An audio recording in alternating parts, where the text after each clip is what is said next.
Welcome back behind the velvet rope. Let's just get right into it today because we are joined by the one and only Amir. Yes. Hi, darling. What's going on? A lot. I just watched the new episode of Summer House. It's so good. I love it. Can you believe Summer House is so good this season? I can't believe it. I mean, I've always liked it, but it was always kind of like background viewing. But now I'm like really into it. In Southern Hospitality, I'm liking better than Southern Charm. Me too. Me too. I'm really liking it. Well, I agree. I think it's a great season of Summer House. I mean, since you brought it up, I mean, this is not staged or anything, but since you brought it up, what do you think of? I don't know if you're aware of this, like your girl Hannah Berner. Are you aware of all this? So her and Paige hosted the Vanity Fair after party. Just in terms of fashion policing, I actually thought Hannah looked phenomenal. It was And good. Paige just wasn't I thought Paige looked really cheap in that white outfit. That's just me. I agree. I agree. It looked a little cheap. I know she was trying to do the high low with the Amazon because she has that Amazon deal. So she was wearing something from Amazon, but I don't think Amazon is the time for the Vanity Fair party. Like you don't wear Amazon. No, and I don't know where this was. I don't know if it was a party the night before, but she had on some black dress the day before or something to some other event, and it was so Oh, hot. It was showing so much skin, but in such a love good way. I'm like, that was great. But I really didn't like what she was wearing on the actual carpet. But I thought I Hannah didn't. I looked didn't like great. that. And then I know now there was nitpicking. Hannah looks so good, and the hair is so good. She like for me, her style's been a little hit and miss. Sometimes she wears some really crazy stuff, but I feel like she's coming to her own. She's coming into her own. Well, she has gotten really two different types of criticism for chatting with Megan Thee Stallion. I mean, part of it is just there's two things that people are upset with. One is just like, you are fangirling out on the carpet. That isn't really the job. They're calling for, who is doing the hiring, where is HR? Shouldn't you get interviewers that are experienced? You shouldn't really fan out over these people. That's one whole criticism of like, is she a fangirl or actually a professional? And the whole other criticism is yes, they are accusing her of racism, microaggressions, because she said to Megan Thee Stallion, you instill so much confidence in women everywhere, and I'm gonna cry. I have so much emotion, which I guess goes to the like she's not a professional. And then she goes on to say, "Your music has literally made me want to when I want to fight someone, I listen to your music. And basically, when people are talking shit, I turn on your music, and it makes me want to fight people." So I guess two different things people are criticizing Hannah.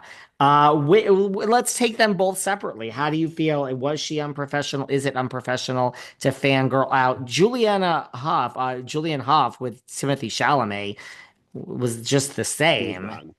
And then, I mean, I guess the other thing She is was is almost she was almost worse, right? Yeah, Julianne Hough, I think, was worse to me. I feel like she didn't know what she was talking about. And, there was that woman during the Grammys who cut off, remember Babyface, and was like, oh, Chaperone is here. And like, sometimes they hire people that don't know what they're doing. But at the same time, what I do like about Hannah David is that she has rapport with these celebrities, right? She actually knows them, as opposed to when you bring in an interviewer, they don't really know these celebrities. Like her rapport with who was it? Hailey Bieber was so like authentic. And then they were fighting over Kendall Jenner and who's the best friend. And I thought that interview was really good. And no one's talking about that. They're just kind of focusing on this, which I do agree sometimes when the TikTokers don't know what they're talking about and they say the wrong stuff or you're in the wrong movie. Okay. But I felt like Hannah and Paige did a good job. And they're very specifically there for their Giggly Squad audience. So that's who's listening to them. I don't know. I don't think it was a mistake in hiring them personally. I think it worked in my opinion. And I like when they fangirl. It's authentic. Like if I was talking to Dolly Parton, even though I don't get starstruck, I would be starstruck. There's certain people that will make you starstruck. So I don't see it. I agree. Now, what do you think about, people are saying, well, Megan Thee Stallion, there is no music of hers which is about fighting, and actually she's a victim of assault.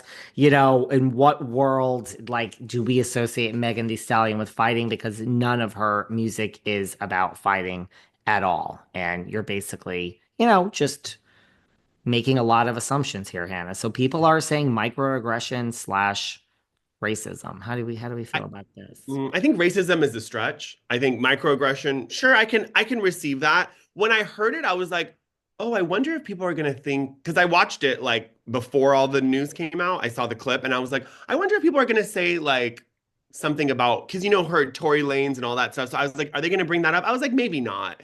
And then of course they did. But what I go back to is the way that Megan Thee Stallion received it. She was laughing. She likes Hannah. They have rapport. She's interviewed her many times on her TikTok. They have some relationship.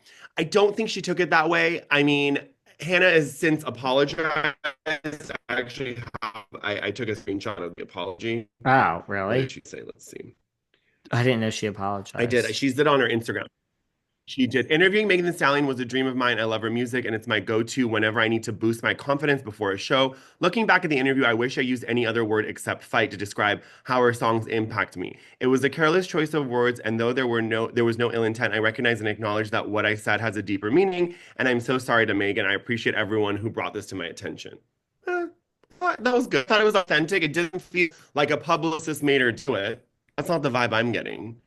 Yeah, So that I doesn't like it. seem I like a think I think she publicist. yeah. Yeah. I'm like, I mean, I know that people want to hold on to this, but if Megan Thee Stallion received it bad and she commented that it was a microaggression, I could understand. But I think Megan Thee Stallion moved on. Like, I think she moved on.